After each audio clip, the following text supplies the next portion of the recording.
বিসমিল্লাহির রহমানির রহিম। আল্লাহর অশেষ রহমতের বরকতে নতুন একটা কাজ শুরু করলাম। আপনারা লাইক কমেন্ট করে পাশে থাকবেন, ভিডিওটা শেষ পর্যন্ত দেখার অনুরোধ রইল। আর যদি কেউ কাজ করাতে ইচ্ছুক হন, যদি ভালো লাগে কাজ দেখে, তাহলে আমার সঙ্গে যোগাযোগ করতে পারেন। WhatsApp, imo, Messenger, Instagram.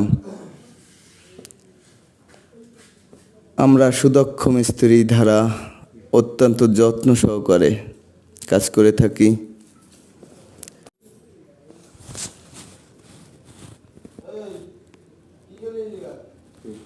ভিডিওটা শেষ পর্যন্ত দেখার জন্য ধন্যবাদ।